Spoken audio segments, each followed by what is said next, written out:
নমস্কার, কেমন আছেন আপনারা সবাই? আশা করছি ভালো আছেন। আজ চলে এলাম একটা রেসিপি নিয়ে। আজ বানাবো পুঁই শাকের চিংড়ি দিয়ে পুঁই চিংড়ি। তার জন্য এখানে প্রেশার কুকারে পুঁই শাক কেটে ধুয়ে প্রেশার কুকারে দিয়ে একটু নুন আর অল্প একটু জল দিয়ে পুঁই শাকটাকে একটু সিটি মেরে নেবো, কারণ এখন একটু বটি হয়ে গেছে পুঁই শাক, যেহেতু মুচুরি হয়ে গেছে পুঁই শাকের, তার জন্য। এবার দিয়ে দিচ্ছি কড়াইতে তেল পরিমাণ মতো গরম হয়ে গেছে। এবার দিচ্ছি চিংড়ি মাছটাকে নুন হলুদ মেখে ভেজে নেবো। একটু ভেজে এটাকে তুলে রাখবো, হালকা ভাজবো। চিংড়ি মাছ বেশি ভাজলে না শক্ত হয়ে যায়, কম ভাজাটাই ভালো।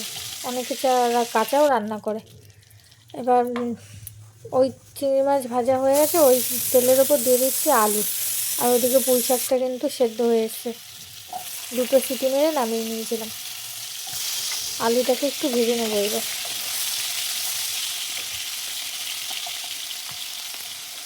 আর ওখানে নিয়েছি কুমড়ো, বেগুন আর চেরা কাঁচা লঙ্কা। এই যে এবার ফোড়ন দেবো। আলুটা ভাজা হয়ে এসছে। এবার এই তেলের ওপর দিচ্ছি শুকনো লঙ্কা, তেজপাতা আর দেবো 5 ফোড়ন আর গ্রেট করা আদা দিয়ে এইটাকে একটু ইসে করে নেবো।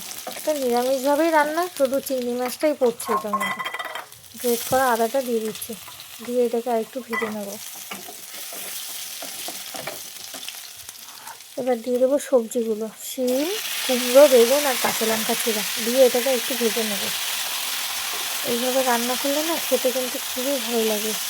খিচুড়ি, ভাত, জলের সাথে কিন্তু খুবই ভালো লাগে, বা রুটি পরোটার সাথেও খাওয়া যাবে এইভাবে। সবজিটাই বেশি হয়েছে আর শাকটাও অল্পই আছে। অতিরিক্ত পুঁই শাক খাওয়াটাও ভালো না, তো ব্যথা বিষ বাড়ে। আর একটু এটাকে ভালো করে ভেজে নেবো। এরকম খানিকটা ভাজা হয়ে এসছে, ঢাকা দিয়ে দিয়েছিলাম। এবার এই পুঁই শাকটাকে দিয়ে দেবো। অল্প জল দিয়েছিলাম, সেই জলটাকেও এর মধ্যে দিয়ে দিলাম, যাতে সবজিটাও সেদ্ধ হয়ে যাবে। দিচ্ছি হলুদ আর পরিমাণ মতো লবণ, তো আগেই দিয়েছি, আর যদি লাগে তখন দেবো। দিয়ে এবার ঢাকা দিয়ে দেবো, নেড়ে চেড়ে মিশিয়ে। চিংড়ি মাছগুলো দিয়ে দিচ্ছি উপর থেকে ছড়িয়ে।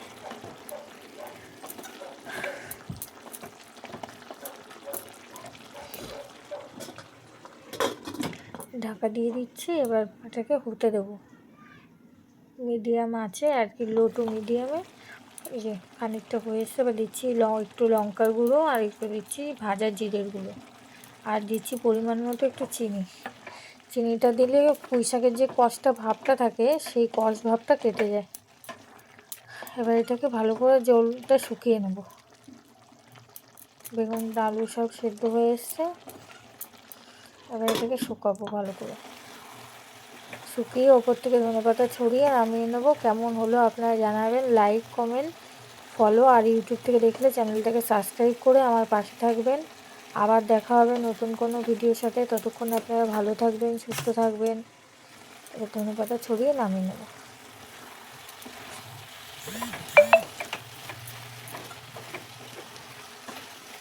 হয়ে এসছে দেখুন, শুকিয়ে একদম গামাখা গামাখা হয়ে এসছে। সবজিগুলোও সব সেদ্ধ হয়ে গেছে, কুমড়োটাও ভেঙে ভেঙে গেছে।